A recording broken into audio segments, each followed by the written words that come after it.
Dê um aplauso ao Senhor, igreja. Nós vamos aprender com mais um homem de Deus, pastor Feitosa, discípulo do pastor Nonato, o pastor da nossa base missionária aqui, amém? Estenda suas mãos para cá, vamos orar por ele. Papai querido, nós somos gratos ao Senhor nessa noite, por tudo aquilo que o Senhor já começou a realizar nas nossas vidas e vai continuar através do Teu Filho. Por isso nós colocamos Ele diante do Senhor, oramos a Ti para que o Senhor, ó Deus, fale conosco. Doce Espírito, continue falando conosco nessa noite. Oramos por Ele, por sua família, guarda, Pai, em nome de Jesus. É o que nós te oramos. Amém.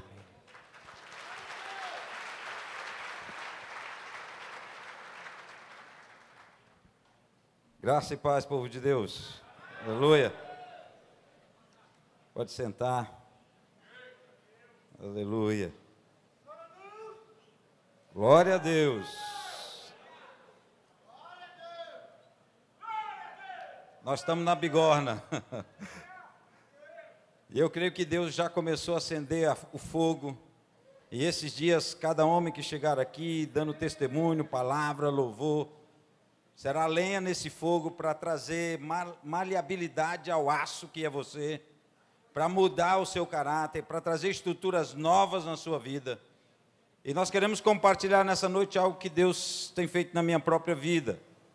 E a minha intenção aqui, essa noite, e quando eu subo aqui, eu subo com o mesmo sentimento que houve em Paulo, lá no livro de Filipenses, quando ele disse, eu não julgo ter alcançado, mas uma coisa eu faço, esquecendo-me das coisas que para trás ficam, eu prossigo para o alvo. Amém? Não que sejamos perfeitos, mas nós estamos no processo para ser perfeito. Aleluia! Daniel diz que alguns sábios cairão para ser provados, para ser justificados e polidos. E eu creio que o fogo, meu amado, ele mostra qual é a têmpera do ferro, do aço. O fogo traz a prova de que tipo de ouro, de que tipo de minério ele é. Então, esses dias nós queremos, assim, pegar essa forja, pegar esse fogo, soprar mesmo, para que esse fogo cresça e possa até trazer um certo constrangimento para nós esses dias. Amém? E é lógico que aqui nós estamos vendo essa bigorna. Eu quero dizer que eu estou ainda nela, eu ainda estou sendo malhado sobre a bigorna. Deus ainda está forjando em mim coisas, e eu espero que nesses dias eu te ajude aquilo que Deus tem me ensinado, que eu te ajude a passar pelo tempo da prova. E de vez em quando eu escuto alguém chegar para mim e dizer, eu estou passando pela prova, e eu fico aqui comigo, né? Como diz o pastor Leonardo, cá comigo, eu fico pensando assim, será que é prova ou colheita? Você está entendendo?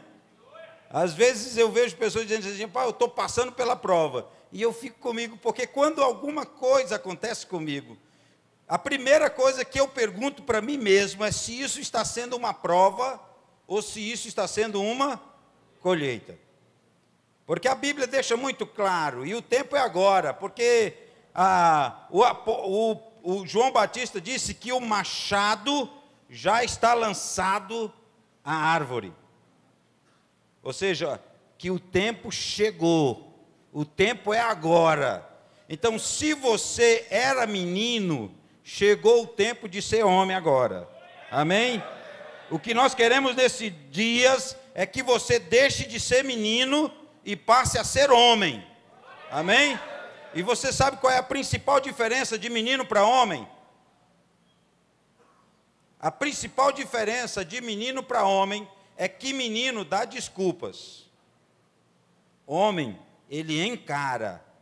Homem tem compromisso. Menino inventa desculpa, por isso, por aquilo. Homem não, ele assume a sua responsabilidade. Amém? Homem não foge, ele encara a realidade. Nós vamos ter medo, sim, mas um corajoso é um medroso que não desistiu, amém? E você não vai desistir em nome de Jesus nesses dias. Talvez o fogo vai queimar e aí vai arder um pouco. E assim, O que eu quero falar agora é algo que, assim, não é agradável para mim falar. E, na verdade, eu não tenho nenhum desejo de contar isso, eu não tenho nenhum desejo de falar dessas coisas. E se possível, eu até evito, porque, na verdade, é algo que só traz vergonha. Mas eu preciso falar, eu preciso dar o meu testemunho para você. Eu não quero contar toda a história, mas eu quero contar alguns detalhes que são importantes para você entender. Durante muitos anos, eu vivi uma hipocrisia na minha vida. Como pastor, conhecedor da palavra, desde que eu sigo a Jesus, Jesus me revestiu de um dom muito especial, que é o dom de mestre. E eu consigo e entendo e discerno muitas coisas na palavra dele, não porque eu sou melhor do que ninguém, mas porque ele me revestiu com esse dom, como ele tem revestido a cada um de vocês com algum dom especial, amém? Todos nós que já aceitamos a Jesus, temos um dom. E mesmo com esse discernimento e esse conhecimento da palavra, eu vivi muito tempo uma hipocrisia e uma mentira. Até chegar um dia em que todas as estruturas da minha vida foram puxadas. E eu não vi nada verdadeiro. Nem na minha vida, nem como homem, nem como marido, nem como pastor, nem como líder. Eu fiquei num vácuo, num vazio. E isso aconteceu na EIFOL, aqui, foi a primeira EIFOL aqui em Imperatriz, 2008. Foi 2008, né, pastor? A primeira EIFOL? Setembro de 2008, ou foi setembro de 2009? 2008, né? 2008. E ali, meus amados, toda essa estrutura de mentira, onde eu escondia adultério, onde eu escondia mentiras, onde eu escondia manipulações, onde eu escondia uma aparência falsa, onde eu usava várias máscaras, tudo ruiu. E sabe, foi tanto pecado que saiu de mim, que eu emagreci 13 quilos naquela EIFOL. Não foi só gordura não, foi pecado também. Eu emagreci 13 quilos em 25 dias de EIFOL. E ali eu descobri, não conto as vezes em que eu senti vontade de entrar naquela mata e sumir e nunca mais voltar. Não conto as vezes em que o povo estava adorando a Deus e eu me sentia tão vazio, tão indigno, que eu não conseguia louvar a Deus, eu não conseguia cantar. Eu me sentia tão indigno por causa da sujeira, das podridões, que nem a Bíblia eu conseguia ler. Eu abria a Bíblia e, meus amados, eu olhava para as letras, mas quando eu começava a ler, a minha língua enrolava, não saía nada. Não saía nada, e eu não conseguia, eu entendia com a minha mente.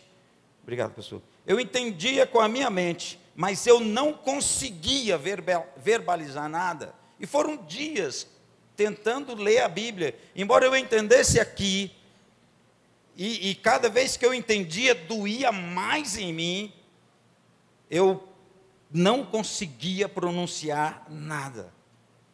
Veio à tona tudo, desde a minha infância, quando eu fui abusado sexualmente, quando eu fui ameaçado, chantageado, e aquilo que era uma ferida, aquilo que foi uma ferida em minha vida, passou a ser agora de ferido a uma pessoa que feria, de abusado para abusador. Então, assim, desmoronou tudo. Eu me lembro que uma das ministrações de libertação, foram duas, né? Eu passei por duas ministrações de libertação na EIFOL. Uma foi o pastor que veio com o pastor Cote,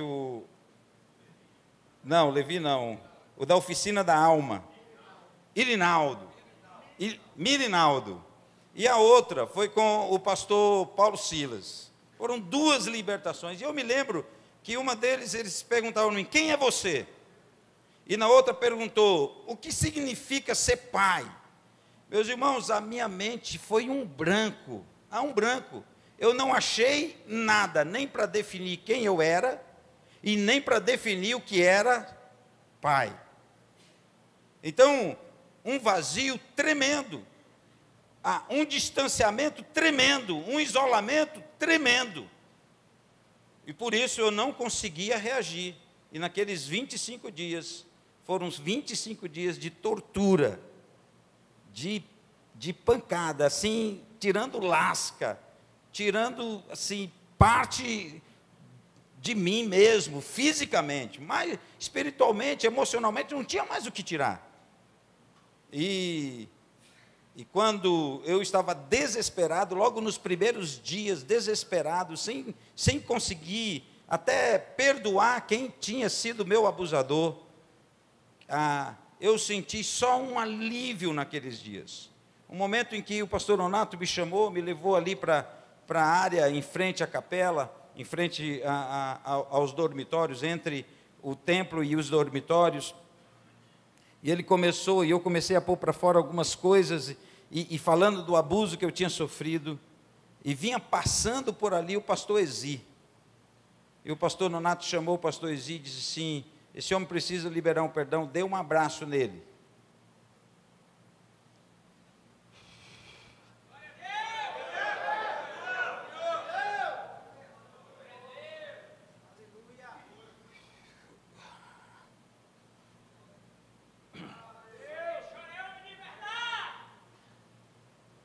No meio daquele deserto, no meio daquela sequidão, foi o primeiro momento de um certo alívio que eu senti. Com o abraço do pastor Ezi. Até hoje, quando eu vejo ele, eu procuro dar um jeito de abraçar ele, para lembrar aquele momento. Foi um momento de refrigério. Mas ainda tinha tanta coisa. Mas Deus fez algo muito extraordinário. No último dia da EFOL, as pessoas estavam entrando no ônibus, se preparando para vir para o encerramento aqui na Ágape. E eu estava desesperado, porque o processo, eu não sentia nada.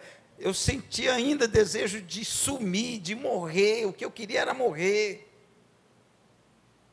E naquele vazio tão tremendo, foi quando o pastor Paulo Silas passou por mim e falou: o que você tem?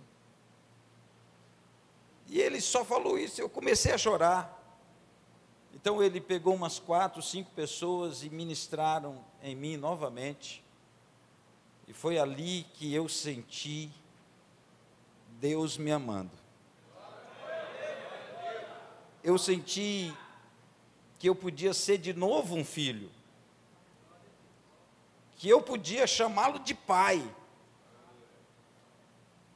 E quando esse momento terminou, eu mergulhei naquele lago. Eu tenho hoje, até hoje, eu tenho memoriais daquilo. Eu dei 7 mergulhos, como Naamã, para ali se limpar da lepra. Eu dei 7 mergulhos naquele lago, lá na chácara. E cada mergulho que eu dei, eu botava minha mão no chão, lá no fundo do lago, e pegava uma pedra. E eu fiz isso 7 vezes, e cada vez eu encontrei uma pedra. E eu tenho essas pedras até comigo hoje, estão lá em casa. É um memorial. E aí, então, começou um negócio extraordinário na minha vida, na minha família. Só para você ter uma ideia, quando eu cheguei em casa, e eu comecei a orar pela minha casa, eu dei 7 voltas em torno da minha casa, e numa dessas voltas passou um rato na minha frente. E eu repreendi, eu sabia que era algo espiritual, eu repreendi e tal, orei. Meus amados, no outro dia de manhã, eu e a minha esposa fomos lavar, varrer o quintal, e nós encontramos, eu não me lembro quantos ratos mortos, mas encontramos mais de 3 ratos mortos no quintal da nossa casa.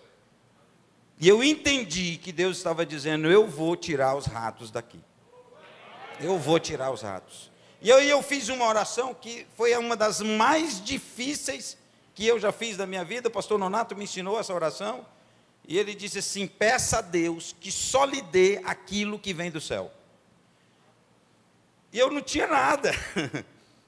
eu não tinha nada. Eu tinha uma casa e eu disse, meu Deus, se eu orar aqui, eu só quero aquilo que vem do céu, e se essa casa não for do céu, Deus vai me tomar. Vai me tomar meu carro, vai me tomar, porque tudo que eu consegui foi na mentira. Então eu demorei alguns dias para poder fazer essa oração, mas eu fiz. Eu disse, Senhor, eu só quero aquilo que vem do céu. Meus irmãos, começou um tempo de prosperidade tremenda na minha vida. Eu sempre pagava a minha casa atrasada, eu sempre tinha dívidas, e eu quitei todas as dívidas, eu pagava a casa em dias, eu sempre tinha dinheiro no bolso. Eu passei a ser, assim, nunca deixei de ser dizimista, mas a partir daquele momento eu passei a ser também primicista, e eu comecei a dar minhas primícias, pastor Nonato, que dou até o dia de hoje. E começou um tempo de fartura, e o que aconteceu na minha igreja, assim, um profeta disse para mim uma vez, o que Deus está fazendo, nenhuma igreja jamais viu aqui em Teresina até os dias de hoje. E eu orava, mas vai ver em outras igrejas a partir de hoje. Mas, meus irmãos, foi algo tremendo, extraordinário, uma autoridade, uma unção extraordinária. Mas sabe, 3 anos e pouco depois, os velhos padrões quiseram voltar. E eu comecei a me aproximar emocionalmente de uma menina, de uma moça, uma jovem senhora. E criou-se um laço de adultério da alma. Comecei a ter uma proximidade. Minha esposa percebia, outras pessoas me alertaram, mas eu não achava que aquilo era perigoso. Mas era tremendamente perigoso. O irmão não chegou a ter relação sexual, mas, assim, conversa, planos, planejamentos, foram muitos, horas e horas, e eu caí, e foi grande a minha queda. E sabe, de novo aquilo, desespero, aquele vazio, e eu disse, eu não aguento mais isso. Assim, planejei várias vezes me jogar em frente de um carro, mas Deus não me permitiu, porque eu tinha um temor de Deus. Eu sabia que a minha vida não me pertencia, eu não podia tirá-la, mas que eu pedi para Deus tirar, eu pedi, várias vezes. Eu disse para Deus, Senhor, eu não posso tirar minha vida, mas o Senhor pode. O Senhor pode. Então me mata. Mas Deus não me matou. É óbvio, né? Estou aqui hoje. Deus não me matou. E aí, nesse dia, eu descobri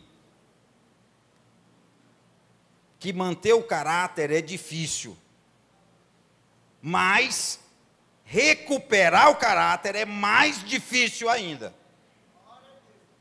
Meus irmãos, se é difícil manter o caráter, mais difícil é recuperar o caráter. E já tem 4 anos, um pouco mais de 4 anos que eu estou na bigorna. A fogo e ferro. Jesus está formando o caráter dele em mim. Eu não achava que tinha mais esperança, não achava que tinha mais jeito. Eu disse, agora acabou. Mas você conhece o coração do nosso pastor, meu pastor não desiste de ninguém. E eu fui acolhido por ele, ele me trouxe para cá. Antes da minha queda, eu tinha tido uma visão, que eu vinha para servir ele por 6 meses. E eu estava me preparando para isso, antes da queda. Eu estava me preparando para vir, passar 6 meses aqui, sendo sustentado pela minha igreja lá, que crescia. A minha igreja, meus amados, ela era fora da cidade. Era, assim, a 7 quilômetros fora da cidade. quando nós alugamos o lugar e eu mandei fazer a cobertura, o rapaz que foi da serralheria, ele fez para mim, e ele disse, quando ele saiu, ele disse assim, esse pastor é doido, não vai vir ninguém para cá. Mas ele fez o serviço. E pouco tempo depois, ele foi assistir o culto lá. Mais de 500 pessoas assistiam o culto naquela igreja. Fora da cidade. Fora da cidade. Então Deus começou a fazer a obra. Eu não tinha motivo. Eu não tinha razão. Eu tinha conhecimento. E de novo, passando por isso, não podia suportar. E eu perguntei, e eu tenho questionado Deus há tempo e fora de tempo. Eu digo, por quê? O pastor Nonato uma vez usou uma frase aqui, e eu peguei essa frase e eu comecei a trabalhar nela. Ele disse assim, eu não quero estar enganado, eu não quero ser enganado, e eu não quero enganar ninguém. E eu peguei essa frase para mim, e eu comecei a trabalhar ela na minha vida. Eu disse, eu fui enganado de novo, eu permaneci no engano de novo, e eu enganei. Eu peguei aquilo, essa palavra do pastor, e eu disse, eu não quero mais ser enganado, eu não quero estar enganado, e eu não quero enganar ninguém. Eu comecei a trabalhar esses valores da minha vida.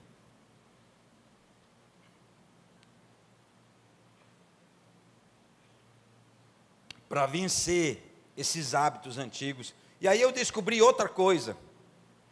Eu descobri, o que eu queria alcançar eram as alturas em Cristo. Eu queria me tornar semelhante, eu queria me tornar, crescer a estatura da varonilidade de Cristo, como é o desafio da palavra, de nós sermos parecidos com Jesus. Afinal de contas, o que Deus espera é que nós sejamos parecidos com Jesus. E eu comecei a escrever uma frase, que até hoje eu mando nos meus e-mails, de uma das minhas contas.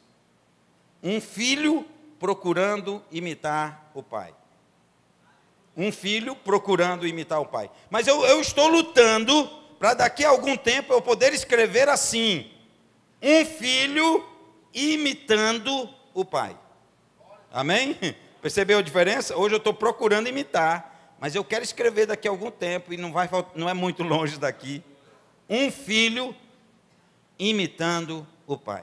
E aí eu descobri que para chegar lá, a esse nível alto, tinha um esforço para ser feito. Então Deus me deu uma frase que me acompanha. Ele disse para mim, Feitosa, se você quer alcançar as alturas, você não pode evitar o esforço da subida. E eu queria atalhos para chegar lá. E eu queria que o Espírito Santo viesse e transformasse. Automaticamente, ele mudasse tudo. Eu tinha força de vontade, eu queria. Mas sabe, força de vontade não bastou. Como para a maioria de vocês, que tem força de vontade, que tem vontade de ser diferente, mas não basta. Para mim também não bastou. Eu precisava de algo mais. Eu queria e quero alcançar essas alturas, e eu estou me esforçando para subir, para chegar lá. Quem quer alcançar essas alturas, precisa se esforçar. Precisa ser alguém que vai pagar o preço. Sabe, precisa ser um homem de verdade. Tem que deixar de ser menino. Tem que parar de dar desculpa. Você não lê a Bíblia porque, eu não pude, eu não orei por isso, por aquilo, eu não fui. Quebrou isso, acabou isso. Você agora precisa ser um homem de palavra. Você agora precisa ser um homem. E eu tenho aprendido com um grupo de homens que nós precisamos ter margem na nossa vida, que a gente precisa estar juntos para poder crescer. Então, eu percebi que a maioria de nós está escravizados em hábitos pecaminosos arraigados. Hábitos pecaminosos arraigados, que sutilmente ainda mantemos. Como a pornografia, alguns de nós, como a mentira branca, a sonegação de impostos, com palavras não cumpridas. A maioria de nós ainda está com hábitos antigos arraigados.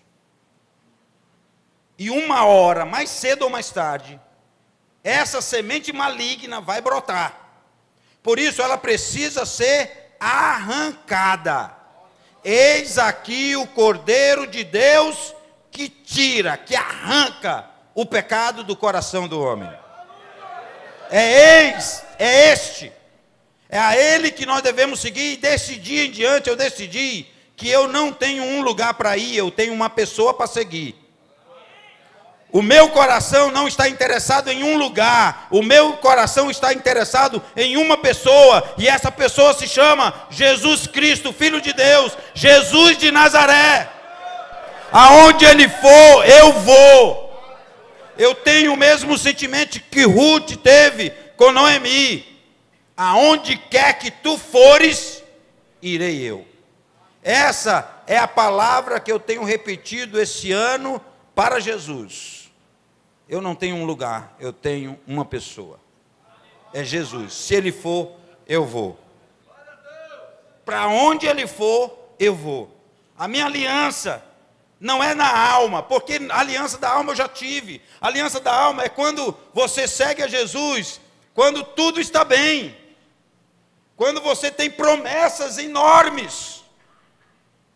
Mas a aliança do Espírito, você não tem esperança nenhuma, como Noemi disse para Ruth: eu não tenho nada para te oferecer, eu não tenho mais filho, e mesmo que eu tivesse um filho, você não poderia esperar, você não tem nada comigo. Mas a aliança que Ruth tinha com Noemi era a aliança do Espírito. Orfa tinha uma aliança da alma, voltou. Ela amava Noemi, Orfa, mas a aliança dela era na alma. Não suporta fogo. E eu quero dizer para você, homens, o machado já está lançado à raiz das árvores. Esse é o tempo. Então, nós precisamos trabalhar. Se acharmos que só nossa força de vontade é suficiente para alcançar a vitória contra o pecado, isso aí é um engano. Não é só isso. Só força de vontade. Quantos aqui tem vontade de parar de pecar e ainda tem lutado com o mesmo pecado? Não precisa levantar a mão, não. É muito. Mas muitos aqui têm vontade, mas não conseguem. Por quê? Porque nós não fomos treinados para isso, para esse desafio. Agora você está aqui começando a ser aquecido pelo fogo do Espírito Santo. E nesses dias, cada homem que subir aqui vai malhar mais um pouco esse aço aí, que é você, para forjar em você o caráter de Cristo, para forjar na sua vida, no seu coração, o caráter de Cristo, que você saia daqui com uma decisão tomada, não para fazer depois, mas para fazer agora. Você precisa ser um homem de verdade. Deixa esse negócio de ser menino. O tempo de ser menino acabou. Agora Deus está levantando aqui uma tropa de elite. Homens que estão sendo preparados para suportar pressão. Homens que não se deixarão enganar. Homens que não serão comprados por nenhum valor de bens materiais, porque já foram comprados pelo sangue do Cordeiro. Já foram pagos um alto preço. Você não se venderá mais para algum prazer momentâneo, para algum prazer instantâneo que as imoralidades podem dar, que um negócio levando vantagem pode dar. Quando esse negócio não é honesto, você não se venderá mais, em nome de Jesus. Porque todas as coisas nos são lícitas, sim, mas nem todas nos convêm. Não se deixe enganar. Você pode escolher seu caminho, mas você não pode escolher o que você vai colher.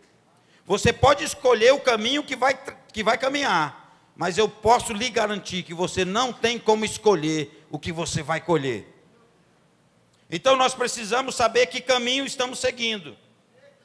Sabe, certa vez um pastor interessado em se aproximar de um homem que foi à sua igreja, convidou esse homem para assistir uma luta de boxe. E um pouco antes da luta começar, um dos boxeadores fez o sinal da cruz. E o homem perguntou para o pastor: o que isso significa? O pastor disse assim: não significa nada se o sujeito não souber lutar. Não significa nada se o sujeito não souber lutar. Eu quero lhe dizer que as suas práticas religiosas não valem nada se você não souber lutar. Se você não se preparar para a luta. O apóstolo Paulo diz: eu me esmurro a mim mesmo para ser perfeito, para me aperfeiçoar, para me preparar, porque eu sei que quem corre a corrida, corre para alcançar um prêmio. E ele diz: corramos para poder correr bem, competir bem e alcançar a vitória. Suas práticas religiosas, suas disciplinas, seu hábito de ir à igreja, de ir à célula, não resolve nada se você não souber lutar. Então esses dias você será preparado para lutar. Amém? Você terá estratégias para poder lutar. Queremos mudar. Qual é o problema? O problema é que nós não estamos sendo treinados para isso. A maioria de nós não foi treinada num padrão confiável de transformação. A maioria de nós, pais, não treinamos os nossos filhos. Sabe, eu fui treinado pelo meu pai que homem não bate em mulher. Eu fui treinado pelo meu pai que a mulher tem a preferência. Eu fui treinado pelo meu pai que o homem protege a mulher. Então eu hoje faço isso, eu fui treinado para isso. Eu cuido muito bem da minha esposa. Às vezes eu não dou coisas para mim mesmo para poder dar a ela. Eu não deixo minha esposa caminhar. Eu paro aqui na porta da igreja. Hoje ela está com problema na perna, mas eu sempre fiz isso, antes mesmo dela ter o problema. Eu parava aqui na porta, ela descia, quem caminha sou eu. Eu vou, deixo o carro lá 1 quilômetro, que se for, mas eu caminho, ela não. Ela desce na porta, porque eu fui treinado para isso. Eu não subo na frente de uma mulher num ônibus, não subo. Eu não sento num banco se tem mulher em pé dentro de um ônibus. Eu não sento, porque eu fui treinado para isso. Meu pai me treinou para isso.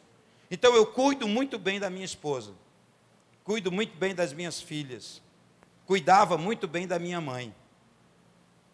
Homem de verdade tem que ser treinado. A maioria de nós não recebeu esse tipo de treinamento. Outros receberam em outras áreas. Há treinamentos aqui que eu vejo que homens fizeram que eu não tive. Por exemplo, meu pai não me treinou para ter um relacionamento com meus filhos. Ele estava sempre cuidando da obra da igreja, sempre cuidando lá. Nunca tivemos intimidade entre pai e filho. E hoje eu tenho dificuldade de ter intimidade. Eu protejo meus filhos, eu faço tudo por eles, eu perco para que eles ganhem. Mas eu não tenho essa intimidade, porque eu não fui treinado para isso. Então a maioria de nós não foi treinado para um padrão confiável de transformação. Então eu quero lhe dar 4 dicas aqui, hoje à noite. 4 dicas que eu tenho usado para mudar o padrão na minha vida. 4 dicas que eu tenho usado nesse tempo em que eu estou na bigorna, em que eu estou sendo malhado. 4 dicas. Eu descobri, você conhece o ditado, né, que a ocasião faz o ladrão?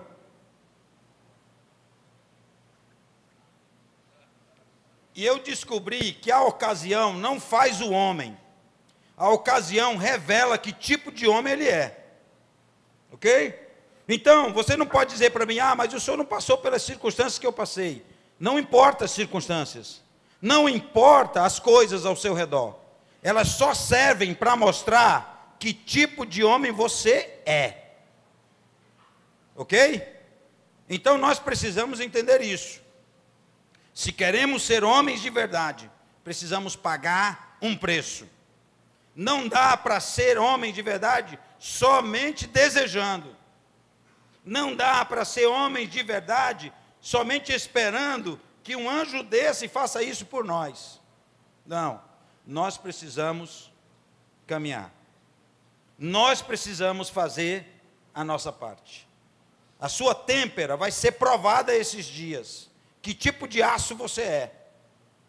Que tipo de homem você é?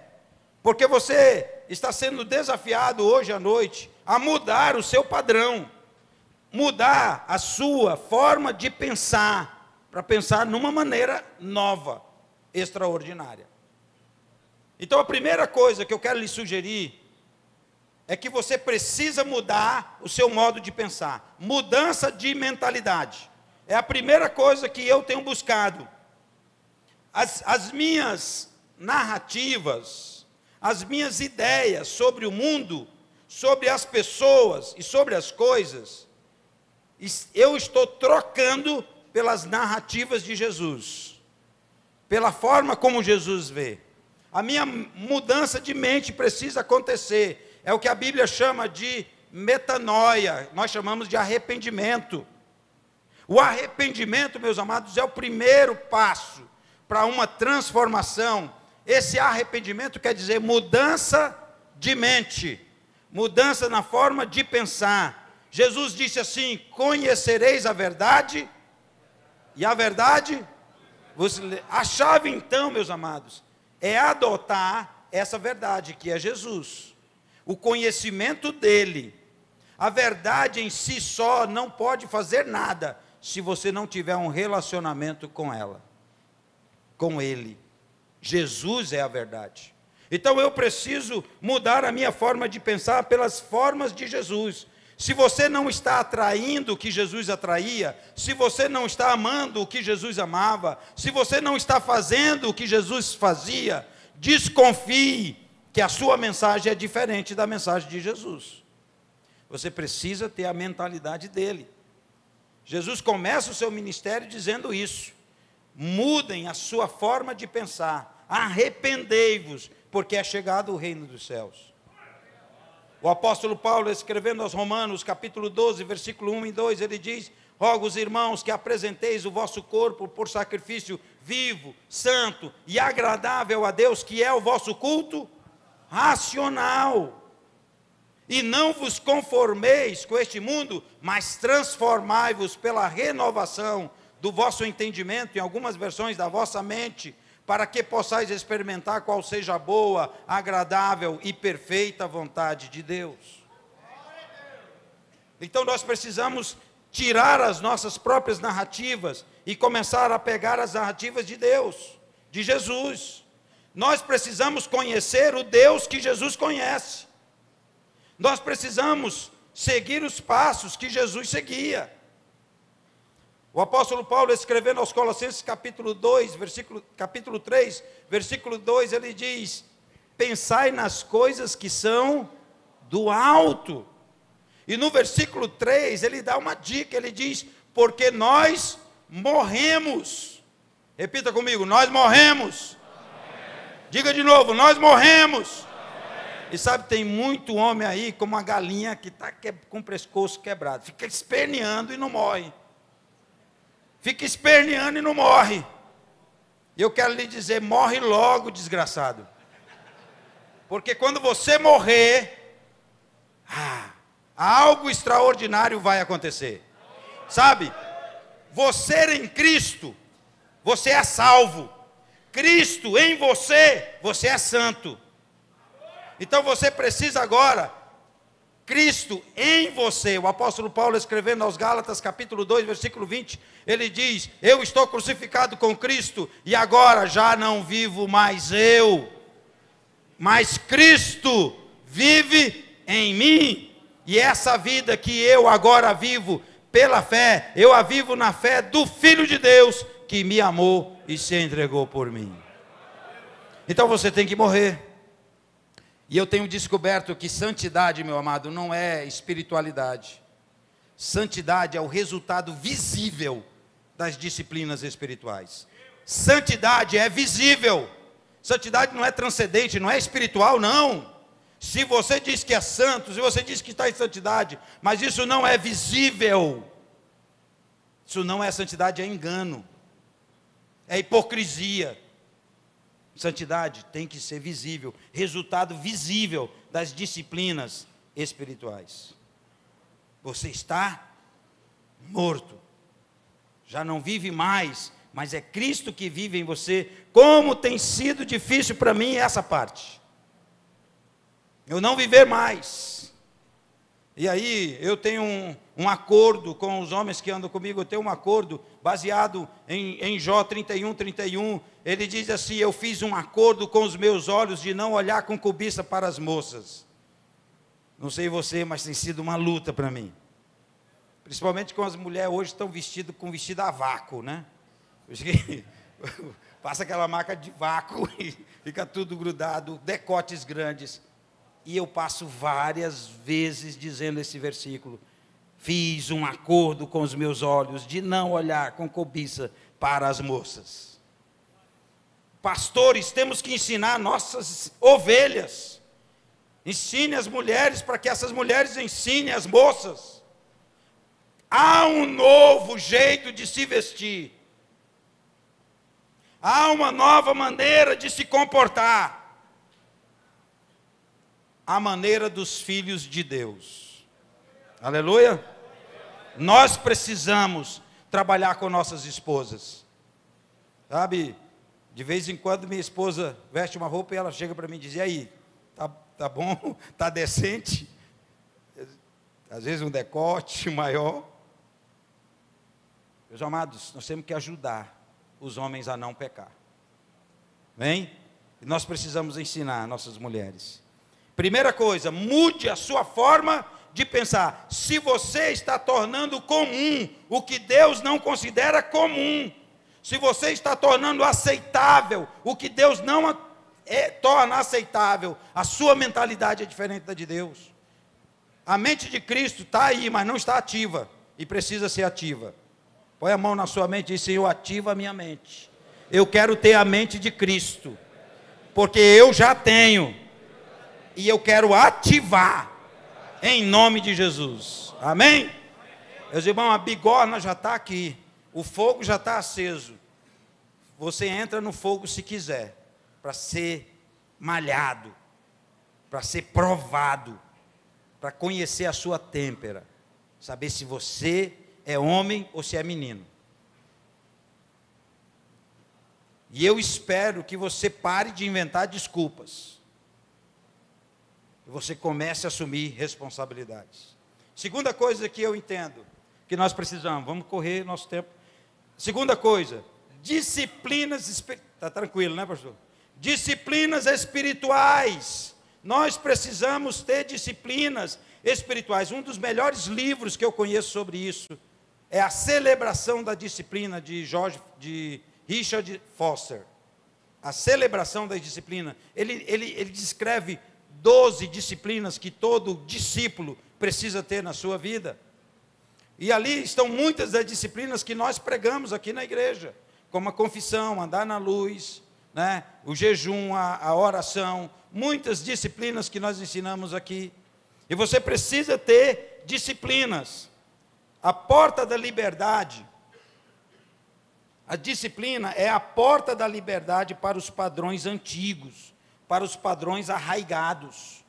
Uma vez eu estava com uma tentação na área da pornografia, compartilhei com o meu pastor, e o meu pastor disse assim: Feitosa, vinha ainda imagens da pornografia, e ele disse: Feitosa, você vai orar em línguas. E aí eu arrochei línguas. Aí um dia eu estava dirigindo o carro, parece uma tela apareceu na minha frente, a imagem da pornografia lá. Eu lembrei da palavra do meu pastor e eu comecei a orar em línguas. E sabe o que aconteceu? Um aspirador chupou a imagem e desapareceu e não voltou. Amém?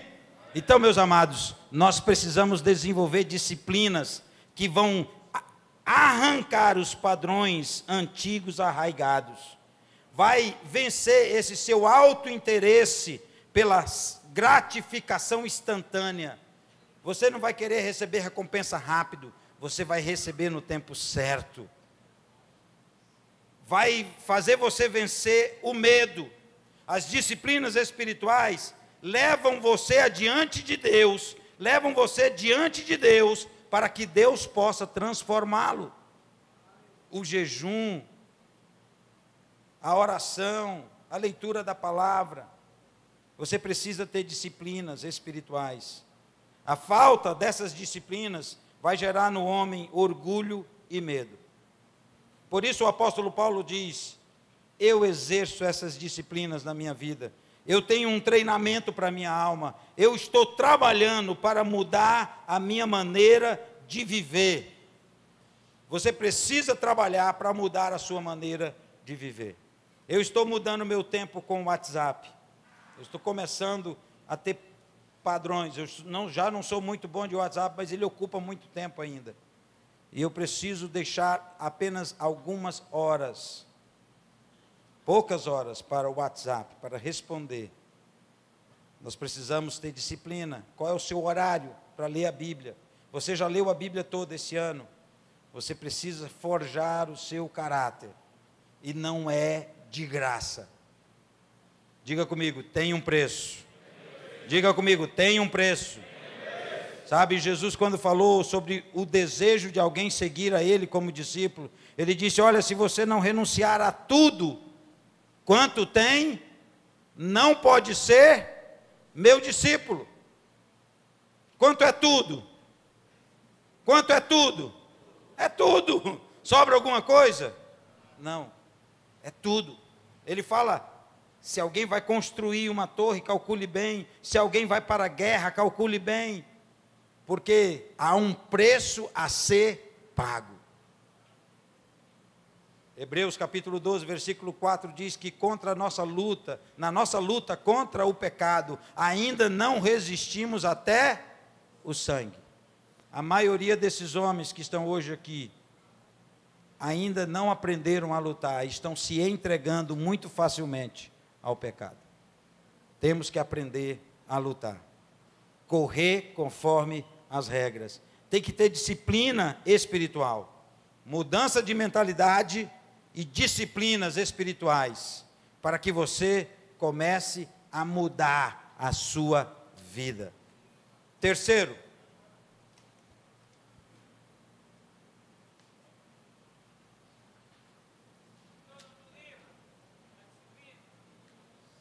oi? O nome do livro: Celebração da Disciplina, de Richard Foster. Se não me engano, é da editora Cristã, Cultura Cristã. Acho que é Vida? Ah, é Vida, pastor. Está lembrando aqui, é da editora Vida. Celebração da Disciplina. Terceiro, mudança de mentalidade, disciplina espiritual. Isso é como que o fogo já sendo aceso. E o terceiro é companheiros de jugo. Companheiros de jugo. Você precisa de outros homens para aprender a crescer como homem. Você precisa estar juntos. Eclesiastes capítulo 4, versículo 9, diz que é melhor serem dois do que um. Porque se um cair, o outro lhe ajuda a levantar. Então nós precisamos de trabalhar junto com homens. Nós precisamos incentivar e encorajar uns aos outros. Nós precisamos ter homens de verdade, homens de caráter, que, olha aí o livro, está aí, Richard Foster. Pode baixar na internet, pronto. Você pode baixar na internet, você tem PDF, a celebração da disciplina, Richard Foster. Editora Vida, né? Ok, Editora Vida. Então,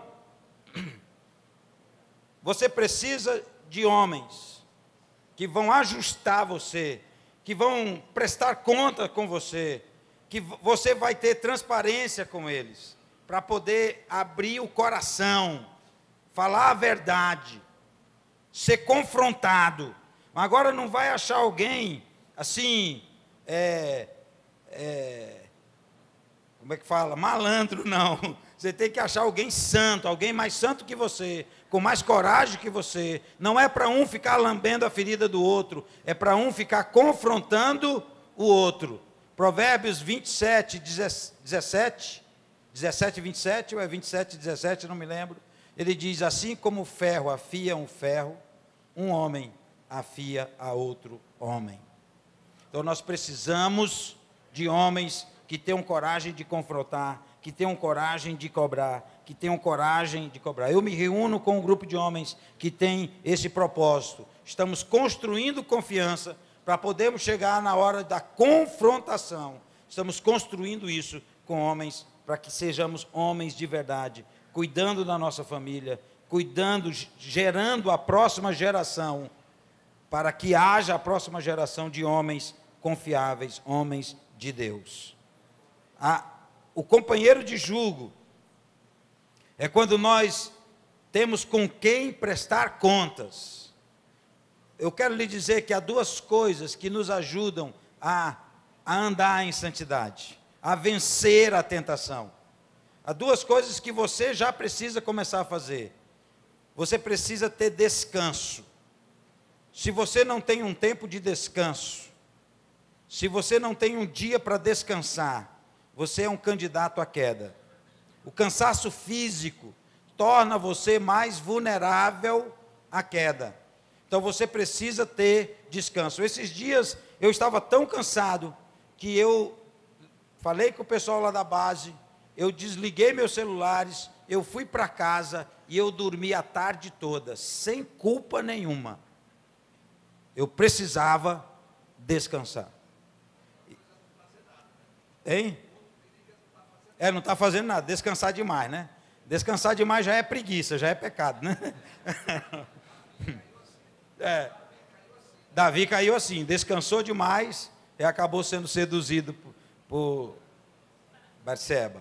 Então nós precisamos ter descanso e nós precisamos ter alegria. Faça coisas que traz alegria ao seu coração. Faça coisas que traz alegria ao seu coração. Eu gosto de marcenaria. De vez em quando eu vejo aqui os pallets do Marlon e eu gosto de fazer coisas de pallets e tal. Então quando eu faço essas coisas, vi ali o Marlon, quando eu faço essa coisa, traz alegria ao meu coração. Ok? Então procure coisas que traz alegria também ao seu coração. Ok? Para você ter mais força para lutar na tentação. E a outra coisa é ter amigos, que você tenha coragem de abrir o seu coração. Homens que você tem coragem de abrir o seu coração. Eu tenho o pastor Nonato, mas eu também tenho um grupo de amigos que eu estou criando um ambiente de confiança, que eu me reúno com eles regularmente para a gente poder abrir o coração. Quarto, estas coisas eu estou falando para vocês, que são experiências que eu estou procurando desenvolver na minha vida. Como o apóstolo Paulo diz, não que eu já tenha alcançado, mas eu estou no processo para alcançar essas coisas. Eu estou caminhando para chegar ao alvo.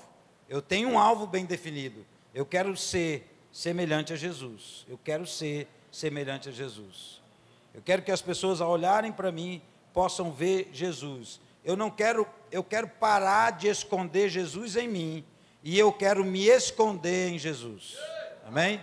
Eu quero parar de esconder Jesus em mim e eu quero me esconder em Jesus. Amém? Isso é um processo, porque você vai abrindo mão, isso dói. Eu não vou dizer para você que é fácil. Hoje mesmo eu tive dificuldade com isso. Eu tive dificuldade em deixar isso transparecer. Tive que liberar perdão, tive que pedir perdão ainda hoje. Não é fácil, tem um preço a ser pago. mas nós podemos. Sabe por que nós podemos? Um dos versículos que mais deu nó na minha cabeça foi Filipenses capítulo 4, versículo 8. Em Filipenses capítulo 4, versículo 8, o apóstolo Paulo nos desafia. Ele diz assim: tudo que é verdadeiro, tudo que é puro, tudo que é de boa fama, tudo que é honesto, se alguma virtude há, se algum louvor existe, seja isso que ocupe o vosso pensamento. Quando eu vi esse texto, eu disse assim, talvez a ordem das palavras que eu falei aqui não seja a mesma lá, mas você pode ler depois Filipenses 4, 8. Quando eu li isso, eu disse assim, isso aqui é impossível. Seja isso que ocupe o vosso pensamento. De vez em quando, eu estou pensando em algo desagradável. Olha, eu estou tentando ficar em silêncio em algumas coisas. Eu estou tentando parar de lutar pelas coisas e orar mais para que Jesus lute por mim. Mas de vez em quando eu estou no pé do meu pastor, ei pastor, isso aqui. E ele diz, vai orar. É uma luta, você ir entregando essas coisas para que Jesus comece a assumir o controle da sua vida. Você tem que morrer. Como o apóstolo Paulo, já não vivo mais eu. Já não é você em Cristo, é Cristo em você. Glória a Deus. E por último, quarto, você precisa depender do Espírito Santo. Você precisa de uma mudança de mentalidade. As suas narrativas precisam ser trocadas pelas narrativas de Jesus. O Deus que você conhece precisa ser trocado pelo Deus que Jesus conhece. Você precisa conhecer a mente de Cristo. E essa mente você vai conhecer através de uma intimidade de palavra e oração. Você precisa de disciplinas espirituais. Você precisa ser treinado na sua alma. Você precisa ser treinado. Você precisa ter disciplina para poder ter portas de libertação na sua vida. Você precisa ter companheiros de jugo, homens que sejam corajosos, homens que não sejam gananciosos, homens que queiram o mesmo que você, ser parecido com Jesus, homens que têm coragem, que lhe amam tanto ao ponto de lhe confrontar. Porque para confrontar um homem você precisa ter coragem e confiança. Coragem e confiança. Sabe, eu não confronto uma pessoa que eu não confio. Porque o que é que eu penso? Quando eu não confio na pessoa, se eu confrontar, o primeiro sentimento que vem em mim é que a nossa amizade vai acabar. Que a nossa amizade vai acabar. Você já deixou de confrontar alguém, algum amigo seu, porque você pensou assim, se eu falar, a nossa amizade acaba? Já aconteceu com você? Já? Pois é, porque falta confiança entre você e esse amigo. Se tiver confiança, você sabe que pode confrontar ele, vocês podem brigar, vocês podem se atracar ali, mas depois você continua andando junto. São amigos. Você confia nele e ele confia em você. Então você precisa crescer em confiança com homens de verdade. E por último, depender do Espírito Santo. Meus irmãos, a igreja primitiva, lá em Atos dos Apóstolos, quando o Pentecoste acontece, o apóstolo Pedro, ele faz um sermão, usando parte do Antigo Testamento, para mostrar o que estava acontecendo naqueles dias. E ele diz assim, isso foi o que profetizou o profeta Joel, que os nossos jovens profetizarão, que os jovens terão visões, que os velhos terão sonhos. Então o Espírito Santo, ele vai falar, ele vai se revelar através de profecia, através de sonhos, através de visões. Amém? Glória a Deus! Você precisa estar atento. Às vezes uma palavra vem e você logo desconsidera ela. Irmão, anota, ora, pensa sobre isso. Às vezes uma confrontação vem num tom até de ameaça. Eu me lembro um dia, eu estava na porta da igreja, e uma irmã chegou para mim e disse assim: pastor, apertou minha mão, e disse assim: pastor, eu quero lhe dizer uma coisa. Eu digo: pode dizer, irmã. Ela disse: o senhor é muito orgulhoso. Ué?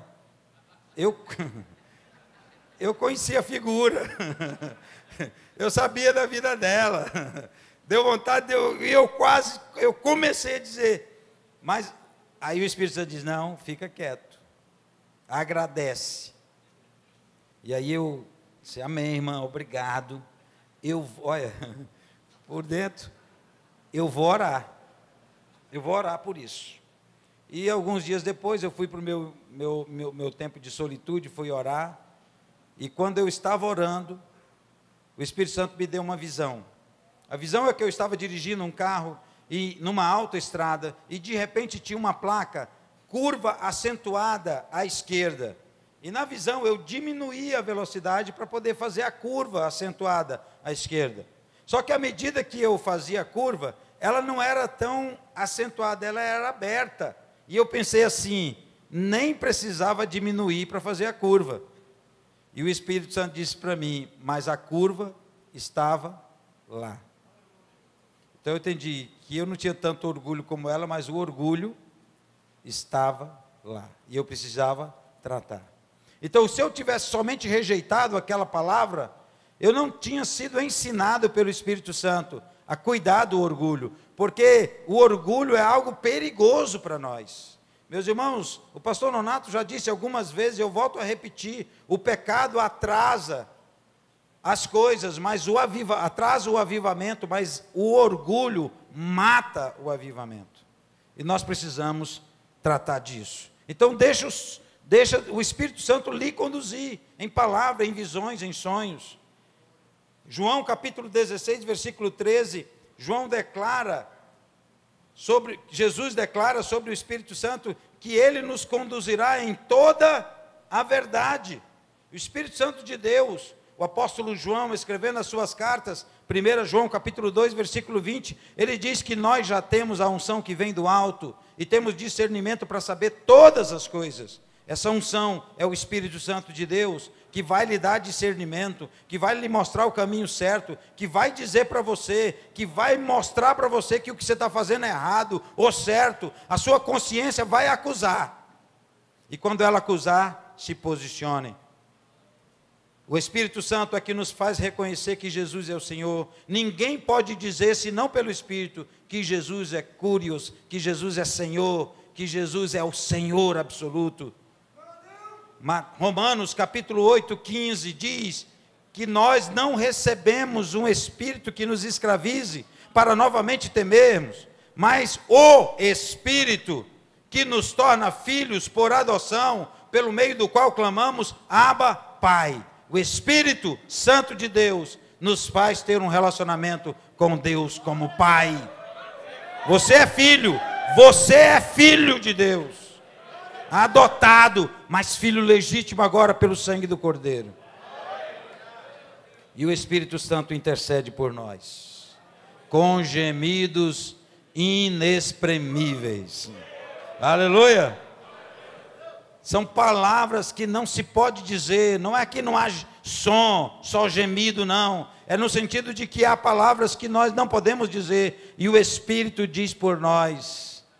Por isso, quando você ora em línguas, você se edifica, porque esses gemidos, essas palavras, que não é pronunciado na língua dos homens, mas na língua dos anjos, e o Espírito lhe ajuda nessa hora. Meus irmãos, a bigorna já está aí, o fogo já começou a ser aceso, a decisão é sua: ou você fica parado, ou você vem para o meio do fogo, para que o Espírito Santo lhe trate. Chega de ser menino, chegou o tempo de ser homem.